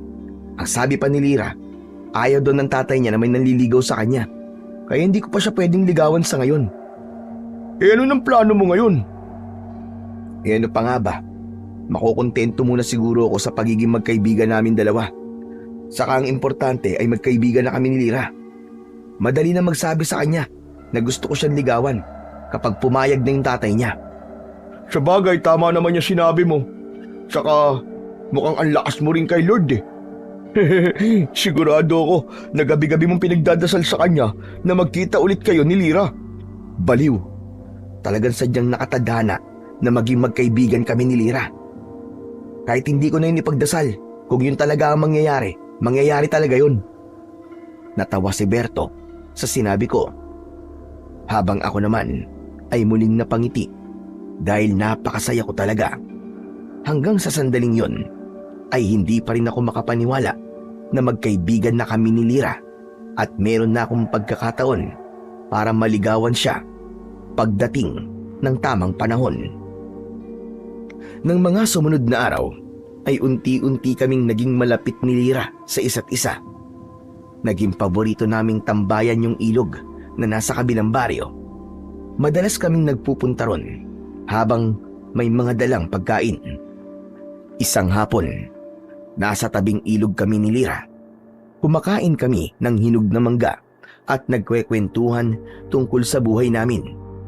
Doon ko nalaman na matagal na palang patay ang nanay ni Lira dahil sa isang malubhang sakit. Kaya tanging ang tatay na lang niya ang kasama niya sa bahay nila. Marami pang ikinuwento si Lira sa akin. Kahit hindi ako nagtatanong, ay nagsasabi siya ng mga bagay na tungkol sa kanya.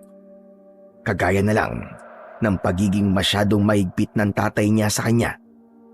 Ani Lira, hindi niya yung gusto dahil pakiramdam niya ay marami siyang bagay na hindi nagagawa dahil sa kanyang ama. Intindihin mo na lang ang tatay mo, Lira. Siguro yun ang paraan niya para protektahan ka. Lalo na't babae ka, tapos maganda ka pa. Kahit na, nalilimitahan kasi ako sa mga pwede kong gawin dahil sobrang higpit niya sa akin. Mabuti sana kung bata pa ako, may intindihan ko pa sana siya. Pero alam mo, kanina ko pa napapansin na ang dami ko na palang nasabi sa'yo tungkol sa sarili ko. Nakakahiya na tuloy. Ayos lang. Natutuwa nga ako kasi pakiramdam ko ay napakalaki ng tiwala mo sa akin para ikwento mo mga ganyang bagay. May tiwala naman talaga ako sa'yo, Manolo. Ikaw lang naman kasi ang walang tiwala sa akin. Anong ibig mong sabihin? May tiwala ako sa'yo, Lira. Kung wala, edi sana hindi na ako nakikipagkita at nakikipag-usap sa'yo. Eh bakit ayaw mo sabihin sa akin yung sikreto niyo ni Mang Nestor? Kung bakit wala nang aswang ang sumasalakay sa baryo niyo? Eh ibang bagay naman kasi yun, Lira. Magagalit talaga si Lolo Nestor kapag sinabi ko sa ibang tao ang tungkol dun. Ibig palang sabihin, sa ilang araw natin pag-uusap, ay ibang tao pa rin ang tingin mo sa akin. Tapos ako, iniisip ko na parang napakatagal na natin magkakilala. Kasi halos buong kwento ng buhay ko ay sinabi ko na sa'yo. Hindi naman sa ganon, Lira. Sige na. Bigla akong nawalan ng gana makipag-usap sa'yo. Kung wala ka palang tiwala sa akin, bakit pa tayo nag-uusap? Nabahala ako nang akmang tatayo si Lira para umalis. Hinawakan ko ang braso niya at may pagmamakaawa akong tumingin sa kanya. Teka, sandali lang, Lira. Huwag ka namang umalis ng galit ka sa akin, oh. Sige. Sasabihin ko na sa yung sikretong yun. Pero mangako ka, ha, na hindi mo ipagsasabi sa iba, kahit sa tatay mo. Hindi ko galing ikwento sa iba ang sikreto ng ibang tao. Ang gusto ko lang ay patunayan mo sa akin na may tiwala ka sa akin. Pasensya ka na talaga, pero sige. Sasabihin ko na sa iyo ang dahilan kung bakit walang aswang ang kayang sumalakay sa baryo namin. Pero mangako ka muna na hindi mo sasabihin sa kahit na sino ang mga sasabihin ko sa iyo ngayon. Nangangako ako, Manolo. Wala akong pagsasabi ang ibang tao at dadaling ko hanggang sa kamatayan ko ang mga sasabihin mo. Isang malalim na paghinga ang pinakawalan ko. Matiim akong tumitig sa mga mata ni Lira at nararamdaman ko naman na taos sa puso niya ang pangako niyang yun. Kaya walang aswang na umaatake sa baryo namin ay dahil meron kaming proteksyon laban sa lahat ng uri ng aswang. Proteksyon? Anong klaseng proteksyon? Hindi ko alam kung kilala mo si Dumalakaw. Si Dumalakaw kasi ang pinakamalakas na aswang na nakalaban nun ni na Lolo Nestor. Hindi pa nga yata ako pinapanganak nung nabuhay si Dumalakaw. Anong koneksyon ni Dumalakaw sa sekreto niyo ni Mang Nestor? May isang antingero kasi ang nakapagsabi kina Lolo na ang abo ng puso ni Dumalakaw ang maaari nilang gamitin para magbigay ng proteksyon sa aming baryo mula sa lahat ng uri ng aswang. Nang napatay ni na Lolo si Dumalakaw, kinuha nila ang puso nito at ginawa yung abo. Yung kaunting parte ng abo ng puso ni Dumalakaw ay nakalagay sa isang maliit na bote. Ang bagay na yun ang dahilan kung bakit mayroong proteksyon mula sa mga aswang ang aming baryo. Pero, ano meron sa abo ng puso ng aswang? At nagbibigay yun ng proteksyon sa baryo nyo? Sa totoo lang, hindi ko pa alam eh. Hindi na sabi sa akin ni Lolo Nestor ang tungkol sa bagay na yan. Sa ngayon, ako na nag-iingat ng bagay na yan. Hindi pwedeng mabasag ang bote na yon dahil kapag nangyari yon, ay mawawalan na kami ng proteksyon mula sa mga aswang. Sandaling natigilan si Lira na para bang pinag-isipan niya ng gusto ang lahat ng aking mga sinabi. Maya-maya pa ay tila namamangha siyang tumingin sa akin. Hinawakan pa niya ang mga kamay ko. Gusto kong makita ang boteng sinasabi mo. Ano? Pero hindi pwede. Sige na. Alam mo kasi, dati pa'y naniniwala talaga ako sa mga anting-anting at mga orasyon. Hindi ba? Parang anting-anting ang bagay na yun kasi nagbibigay yun ng proteksyon sa baryo nyo. Sige naman, Lolo. Gusto ko yung makita. O sige. Basta, ipapakita ko lang yun sa'yo ha. Bawal hawakan. Oo naman. Kahit huwag mo nang ipahawak sa akin, okay lang. Bukas ng ganitong oras magkita tayo rito. Dalhin mo yung boteng sinasabi mo. Huwag mong kakalimutan ha. May konting pagsisisi akong naramdaman dahil sa pagsiwalat ko kay Lira ng sikreto kung bakit walang aswang ang sumasalakay sa baryo namin. Pero inisip ko na lang na mapagkakatiwalaan si Lira at hindi magagalit si Lolo Nestor kung hindi niya malalaman ang gagawin ko. Kinabukasan, umaga pa lang ay abala na ako sa pagtulong sa mga gawain sa palayan. Pagsapit ng hapon ay nagpaalam muna ako kay Lolo Nestor na magpapahinga muna ako. Pumayag siya at hindi na siya nagtanong dahil madalas ko namang ginagawa yon. Sanay na si Lolo na kung minsan na kapag ganung oras ay umuwi ako sa bahay para magpahinga o hindi naman kaya ay matulog. Pagdating ko sa bahay ay kinuha ko sa aparador ang boteng kinalalagyan ng abo ng puso ni Dumalakaw. Nagmamadali akong umalis at tinahak ko ang daan papunta sa ilog kung saan kami nagkikita ni Lira. Malayo pa lang ako sa ilog ay nakita ko na kagad si Lira na nakaupo sa malapad na bato sa tabi ng ilog. Binilisan ko na ang paglalakad at nang nakalapit na ako sa kanya ay habol ko ang aking paghinga. Pasensya ka na kung ngayon lang ako nakarating. Kanina ka pa ba rito? Hindi naman. Halos kakarating ko lang din. Halika. Umupo ka rito sa tabi ko. Umupo ako sa tabi ni Lira. Napansin ko ang isang basket na nasa tabi niya. Manolo, dala mo na ba yung bagay na gusto kong makita? Oo. Ito yung bote na sinasabi ko sa'yo. Kinuha ko mula sa bulsa ng aking pantalon ang maliit na bote at ipinakita ko yun kay Lira. Bumakas ang pagkamangha sa mukha niya habang nakatingin siya sa bote. Grabe! Abo ba talaga yan ang puso ng aswang? Oo. At ito ang bagay na nagbibigay ng proteksyon sa amin mula sa mga aswang. Hindi pa rin ako makapaniwala na kahit napakaliit ng bagay na yan ay buong baryo na ang kaya niyang protektahan. Sinabi mo pa. Kahit ako ganyan din ang naisip ko nung nalaman ko ang tungkol sa bagay na to eh. O ayan na, pinakita ko na sa'yo. Baka naman isipin mo pa rin na wala akong tiwala sa'yo. Hindi na. Dahil sa ginawa mo, naniniwala ako may tiwala ka talaga sa akin. Saka huwag ka mag-alala, kasi tutuparin ko yung ipinangako ko sa'yo. Wala akong pagsasabi ang ibang tao ng tungkol sa bagay na yan. Ibinalik ko na sa bulsa ng aking pantalon ang maliit na bote. Oo nga pala, may dala akong pagkain. Nakakahiya na kasi sa'yo. Palaging ikaw na lang ang nagdadala ng pagkain natin kapag nagpupunta tayo rito. Ano ka ba? Hindi mo kailangan mahiya sa akin kasi magkaibigan tayong dalawa. Teka, ano pala yung dala mong pagkain? Tinapay at orange juice. Pasensya ka na kasi tinimpla ko yung orange juice. Hindi yan galing sa tunay na prutas. Ano ka ba? Okay lang yun.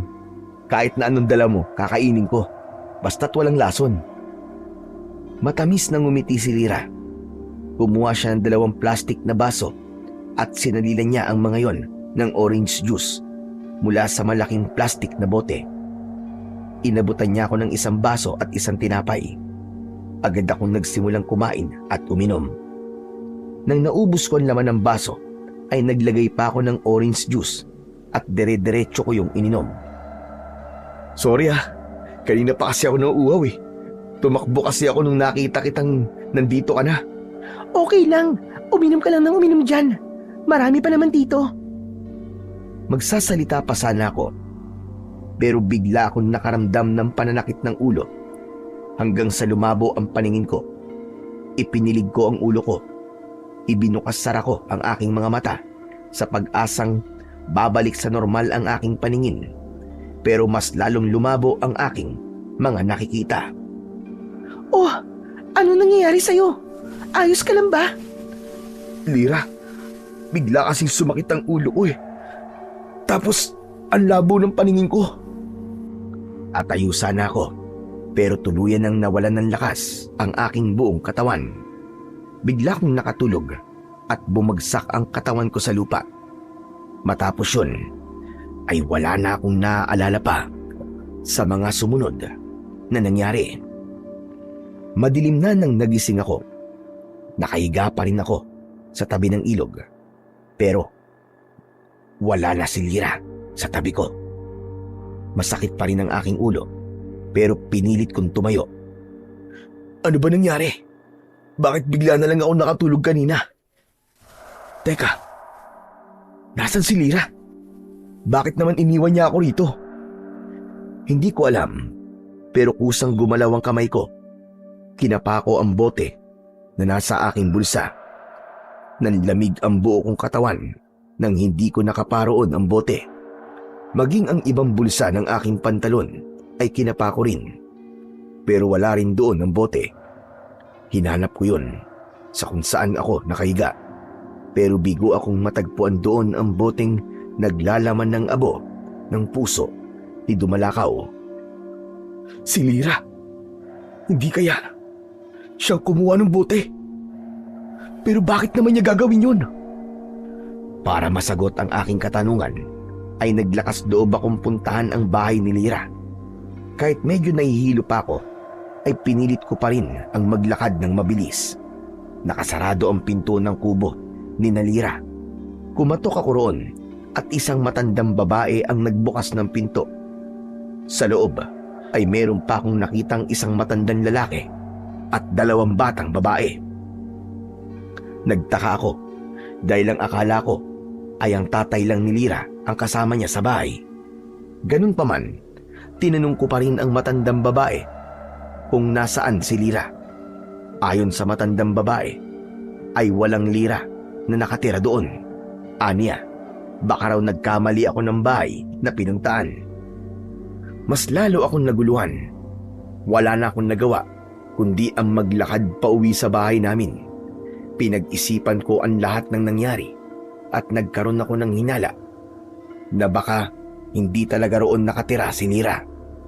Doon ko lang din naalala na kahit isang beses ay hindi ko nakitang pumasok si Lira sa bahay na yon. Nang nakarating na ako sa bahay namin, ay agad akong sinalubong ni Lolo Nestor at Berto. Baka sa mukha nila ang pag-aalala. Wala ako sa aking sarili nang umupo ako sa aming sala. Tol, mabuti naman at nakauwi ka na. Saan ka ba nagpunta? Bakit ngayon ka lang umuwi? Kanina pa kami naghanap ni Lolo Nestor sa'yo eh.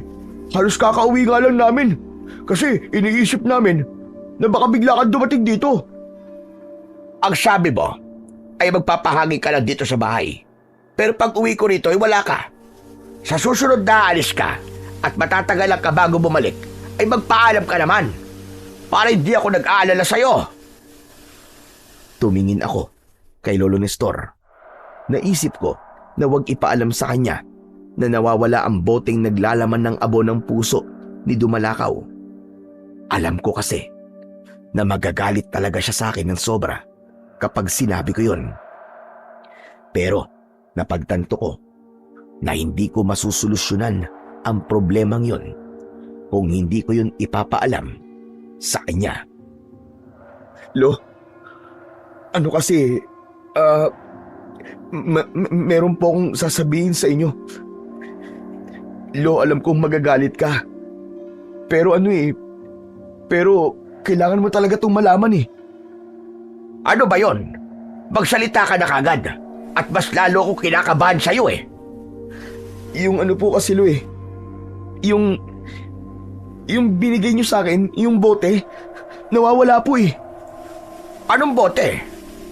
Huwag mong sabihin yung bote na naglalaman ng abo ng puso ni Dumalakaw ang tinutukoy mo. Yun na nga po, Lo. Patawad po kung hindi ko po yun naingatan. Sandali lang. Ano bang bote na may laman na abo ang sinasabi nyo? Bakit kung mag-usap kayo eh? Parang sobrang importante ng bagay na yun. Ano ba yun? Huwag ka na munang makisali sa usapang ito, Berto. Manahimik ka na muna. Lo, sorry po talaga. Hindi ko po gustong mangyari yun. Aaminin ko po na naging pabaya po ako kaya po yun nawala. Saan mo yun naiwala? Saan? Sabihin mo, alalahanin mo. Yung bago ko po kasing kaibigan na babae na si Lira. Naikwento ko po sa kanya yung tungkol dun sa bote. Tapos ang sabi niya, ay gusto po niyang makita yun. Nang nagkita po kami kanina, ay dinala ko yung bote at ipinakita ko po yun sa kanya. Tapos yun, di ko na po alam ang nangyari. Kumakain lang po kami tapos bigla po ako nawalan ng malay. Nang nagising po ako, wala na po sa bulsa ko yung bote. Hindi mo ba alam na inilagay mo sa napakalaking panganib ang lahat ng tao sa baryo natin dahil sa kapabayaan mo na yan, Manolo? Alam mo kung gaano kahalaga ang boteng yun. Tapos ay hindi mo iningatan. Alam ko naman po yun, Lolo Nestor. Kaya lang hindi ko po kasi alam na mangyayari yun eh. At bakit bigla na lamang pong nawalan ako ng malay? Teka, ang sabi mo ay kasama mo ang kaibigan mo si Lira, hindi ba? Nasaan yung Lira na yon? Saan siya nakatira? Kailangan natin siyang puntahan sa lalong madaling panahon. Lo, pinuntahan ko na po siya sa bahay na sinabi niya kung saan po siya nakatira. Pero nalaman ko po na hindi pala siya ron nakatira, Lo. Ibang mga tao po pala nakatira doon. Hindi ko po alam kung bakit nagsinungaling sa akin si Lira eh. Yan ang mahirap sa'yo. Ay, nako. Napakadali mo magtiwala. Hindi ako maaari magkamali. Malakas ang kutob ko. Nakasabwat ng mga aswang ang Lira na sinasabi mo. At ang pakikipagkaibigan niya sa'yo ay kasama sa mga plano niya para malaman niya kung ano ang dahilan kung bakit merong proteksyon mula sa mga aswang ang baryo natin. Ano po yun, Lolo? May proteksyon po sa mga aswang ang baryo natin? Totoo po ba? Total, narinig mo na rin ang pinag-uusapan namin. Ay wala na kaming dahilan pa para maglihim. Oo, Berto. May proteksyon ang baryo natin sa mga aswang. Kaya napakatagal ng panahon na walang aswang ang umaatake sa atin. At ang bote na naiwala ni Manolo ang proteksyon natin. Nilinlang ka ng babae niyo, Manolo. Nagpaloko ka sa kanya. Hindi po magagawa ni Lira yun. May tiwala po ako sa kanya.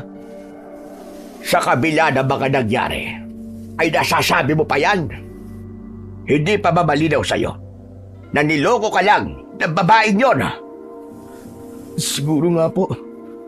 Si Lira po ang kumuha ng bote. Pero sa tingin ko po, hindi siya kasabot ng mga aswang, Lo. Baka talagang namanghalan po siya sa bagay na yun kasi ganun po ang reaksyon niya nung nakita niya yun eh. Saka, ramdam ko pong mabuting tao si Lira, Lo. Hindi niya po talaga magagawa yun. Ewan ko kung anong pinakain sa'yo ng Lira na yon.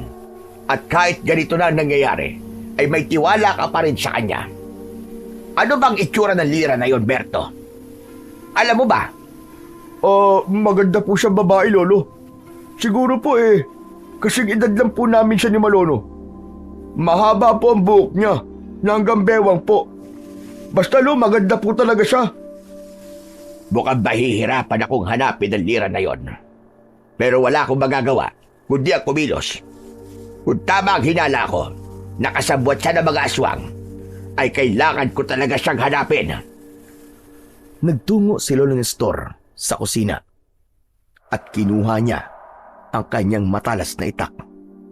Nang palabas na siya ng bahay, ay agad ko siyang nilapitan. Lolo, teka, sandali lang po. Saan po kayo pupunta? Hindi mo ba narinig ang sinabi ko kanina?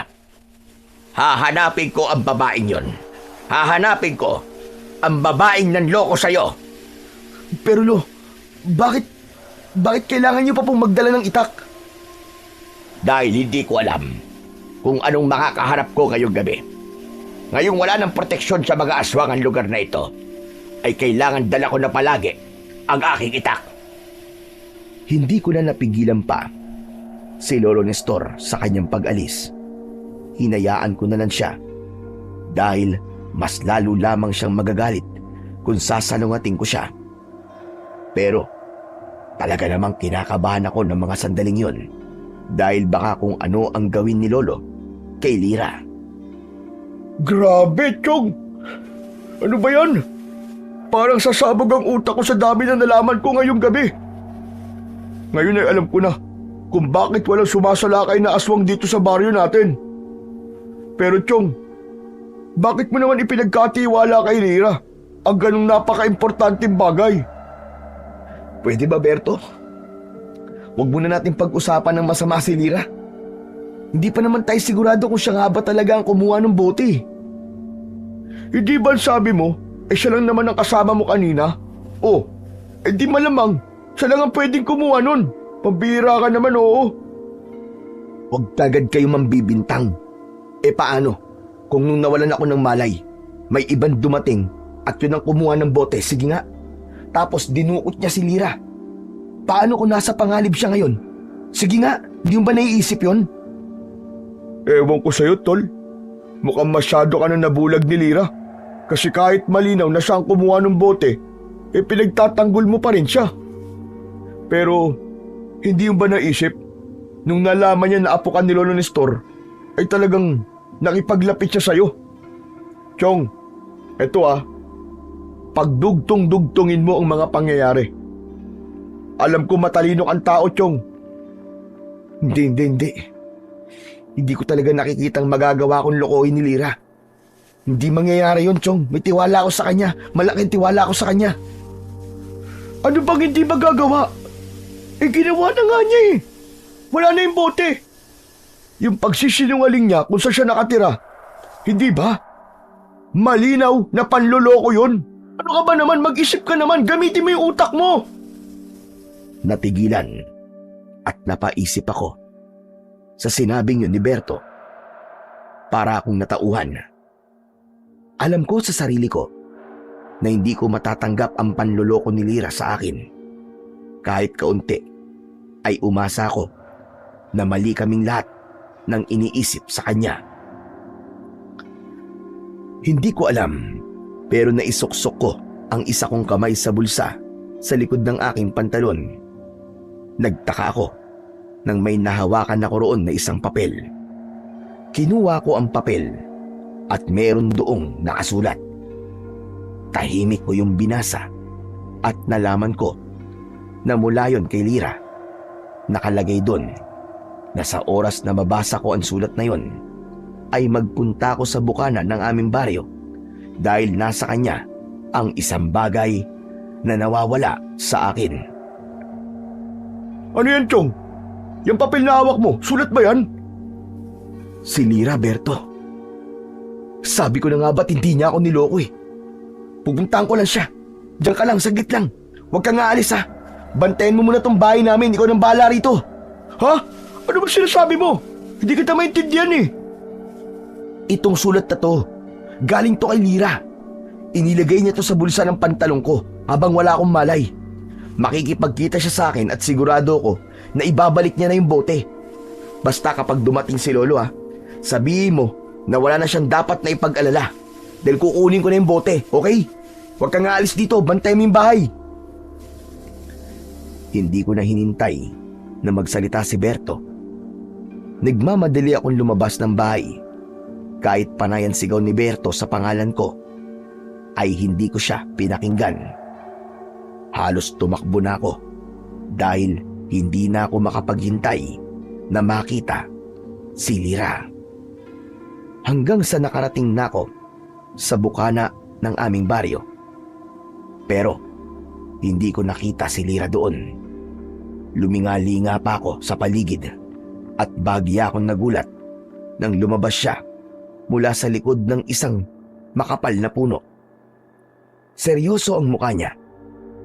Lalapit sana ako sa kanya pero sinabi niya na hayaan kong siya ang lumapit sa akin. Huminto si Lira ng eksakto sa arko papasok sa aming baryo. Lira, nasa iyo ba yung bote? Oo. Ito ba ang hinahanap mo? Inilahad ni Lira ang isa niyang kamay at tumambad sa akin ang boteng naglalaman ng abo ng puso ni Dumalakaw. Kukunin ko na sana yon pero mabilis niya yung inilayo sa akin. Lira, kailangan mong ibalik yan sa akin. Nagagalit na kasi si Lolo Nestor sa akin eh. Akin na, ibalik mo na yan. Hindi ka ba nagtataka kung bakit hindi ako nakakatapak sa baryo niyo, Manolo? Ha? Ano bang sinasabi mo? Bago ko sabihin sa iyo ang kasagutan, ay gusto ko munang sabihin sa iyo na lahat ng nalaman mo tungkol sa akin, lahat ng yon ay puros kasinungalingan lamang. Inimbento ko lang ang lahat ng mga kwento ko sa iyo.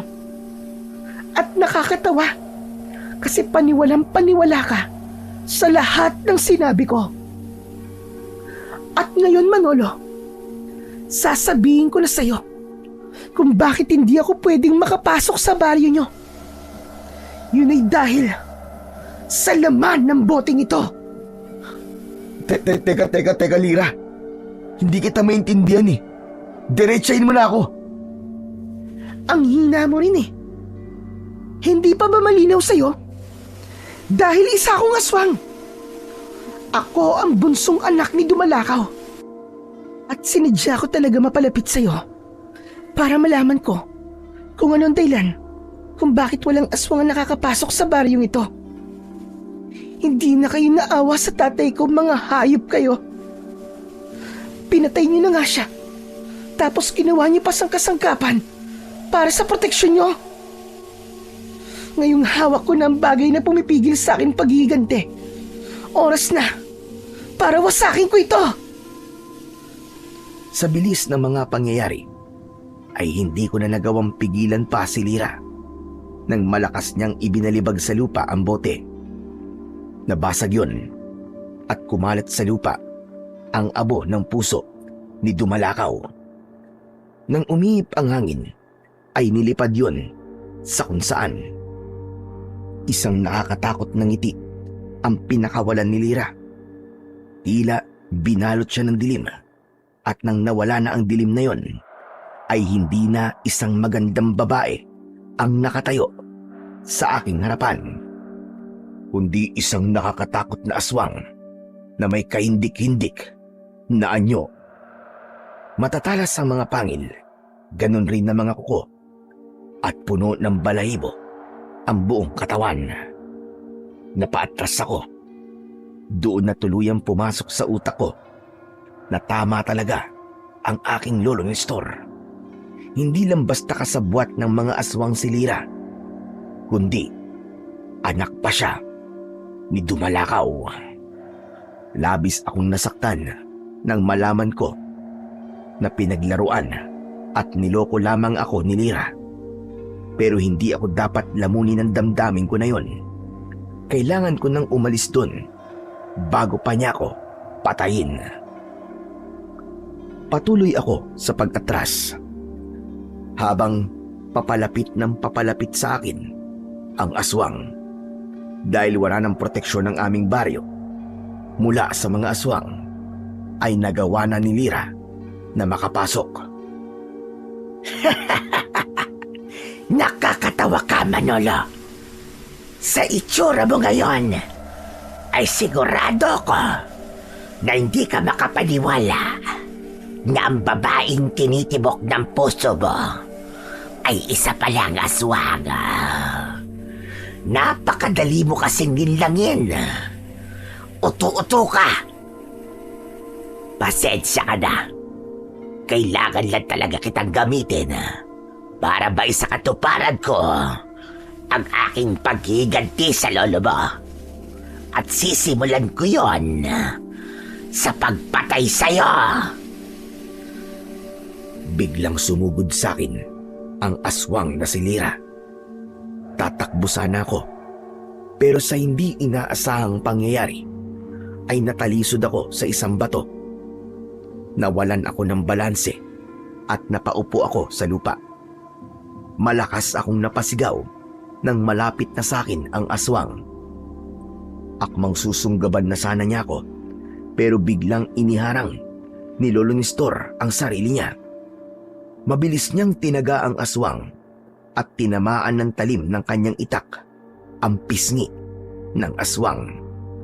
Tumalon papalayo ang aswang para umiwas at galit na galit siyang tumingin kay Lolo Nestor. Hayop kang impakta ka! Narinig ko lahat ng pinag-usapan nyo. At ito sasabihin ko sa'yo. Hindi kita mapapatawad sa ginawa mong panlilinlang sa aking apo. At hindi rin kita mapapatawad sa pagpatay mo sa tatay ko. Papatayin ko muna kayo ng apo mo. At pagkatapos, ay saka ko uubusin ng lahat ng tao sa baryong ito na pinoprotektahan mo. Sa isang kisap mata, ay nawala ang aswang sa aming harapan. Luminga kami, pero hindi namin siya nakita. Nagpalinga-linga pa kami uli sa paligid, pero wala talaga ni isang bakas ng aswang. Agad akong tumayo at inihanda ko ang aking sarili sa pakikipaglaban. Kahit wala akong gamit na sandata, hanggang sa narinig ko ang malakas na pagsigaw ni Lolo Nestor. Nagulantang ako nang nakita ko na nakadapa na si Lolo Nestor sa lupa. Duguan ng kanyang likod at nasa tabi niya ang aswang. Tinapakan ng aswang ang sugat ni Lolo Nestor sa likod at napasigaw siya ng dahil sa labis na sakit. Ngayon, alam mo na ang pakiramdam ng tatay ko bago niyo siya patayin. Ngayon, ipaparamdam ko rin sa'yo. Nagtama ang mga mata namin ni Lolo. Kahit walang salitang lumabas sa bibig niya, ay alam ko na kagad ang ibig niyang sabihin. Malakas niyang ibinato sa akin ang matalas niyang itak at nang nasalo ko yun, ay ibinato ko yun papunta sa aswang hanggang sa tumusok sa dibdib ng aswang ang itak, direkta sa kanyang puso. Gulat na gulat ang aswang sa ginawa ko na yon. Hindi ko na siya binigyan ng pagkakataon para makabawi. Mabilis akong tumakbo palapit sa aswang at hinugot ko ang itak sa kanyang katawan. Tatagain ko sana siya, ngunit nawala siya sa aking harapan. Naramdaman ko ang presensya niya sa likuran ko. Mabilis akong humarap at sakto napasugod sa akin ang aswang. Buong puwersa kong tinaga ang gilid ng kanyang leeg. Nag-iwan yon ng napakalalim na sugat hanggang sa bumulwak ang masaganang dugo mula sa kanyang sugat. Nawalan ng balanse ang aswang hanggang sa natumba siya. Lumapit ako sa kanya at nang sasaksakin ko sana siya uli, ay biglang nagbago ang kanyang anyo. Naging sinira siya. Umagos ang luha mula sa kanyang mga mata. Lira, Manolo, parang awa mo na. Huwag mo akong papatayin. Mahal na mahal kita, Manolo. Lira. Mahal na mahal din kita, Lira. Talaga, mahal mo rin ako. Nagpapatawa ka ba? Eh di ikaw naman ang nalinlang ko. Sa tingin mo ba maniniwala pa ako sa mga sinasabi mong lintik ka? Hindi ba't sabi mo kanina ay napakadali lang akong linlangin? Pwes, sa pagkakataon na to, patutunayan ko na hindi mo na ako maluloko. Hungang! Walang pagdadalawang isip na itinara ko ang itak sa tapat ng puso ni Lira. Malakas siyang sumigaw at muli siyang bumalik sa pagiging aswang. Hinugot ko ang itak at hindi pa ako nakontento at muli ko yung ipinagdiinan sa kanyang dibdib, direkta sa kanyang puso, at pinaikot yun hanggang sa tumagos sa kanyang likuran. Maya-maya pa, hindi na gumagalaw ang aswang na si Lira at tuluyan ng huminto ang kanyang paghinga. Malakas ang kabog ng dibdib ko.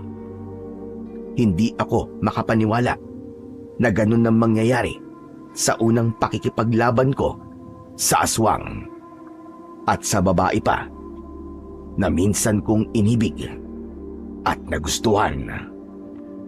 Matapos kong makasiguro na patay na ang aswang, ay saka ko nilapitan ang aking lolo Nestor. Lolo Nestor, tapos na po. Wala na. Napatay ko na po ang aswang. Alam nyo, nagamit ko po ang lahat ng tinuro nyo sa akin. Maraming salamat po, Lo. Patawarin niyo po ako kung naging pabaya po ako. Patawad po. Kasi po nang dahil sa akin, nawalan po ng proteksyon ng ating baryo. Pwede ba, Manolo? Mamaya ka na magdrama dyan. Sige na, dalhin mo na muna ako sa ospital, dahuhok ang bata ka, para magamot na to sugat ko sa likod. Baka mamaya ikamatay ko pa ito. Ay, oo nga pala. Sorry po, Lo. Sandali. Huwag po kayong aalis dyan. Tatawag po ako ng tulong. Paano kung aalis dito? Hindi na nga halos ako makahiga. Bilisan mo na! At kakaltukan na kita, bata ka! Sakto na dumating naman si Berto. Nang nakita niya ang kalagayan ni Lolo Nestor, ay agad siyang humingi ng tulong. Maya-maya pa ay isang tricycle ang dumating, at yun ang aming ginamit upang dalhin si Lolo Nestor sa ospital. Makalipas ang ilang araw, ay nakalabas na rin sa wakas si Lolo sa ospital.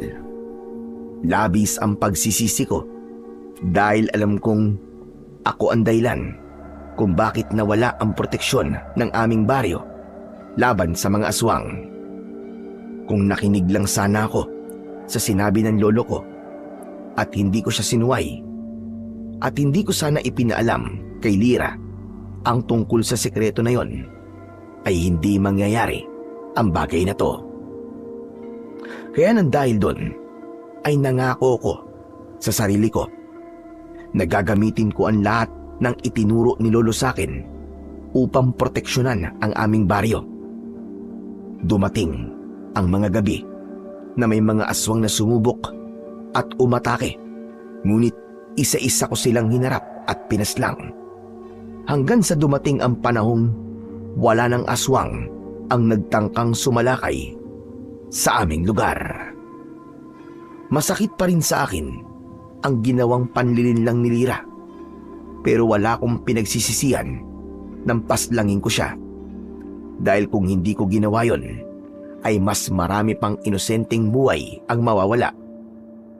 Doon ko natutunan na ang tiwala ay hindi basta-basta ibinibigay, lalo na at maraming tao ang napakagaling magpanggap. Hindi lahat ng mukhang mahina ay biktima, at hindi lahat ng nagpapakita ng malasakit ay may mabuting hangarin. Mula noon, mas pinili kong unahin ang tungkulin kesa damdamin, dahil alam kong yun lang ang paraan para manatiling ligtas ang mga taong mahalaga sa akin.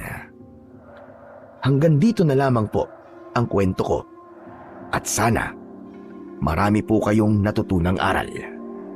Maraming salamat po sa inyong pakikinig. Mahalagang pakinggan at sundin ang mga bilin at utos ng mas nakatatanda, sapagkat kadalasan ay nagmumula ito sa karanasan, karunungan at malasakit.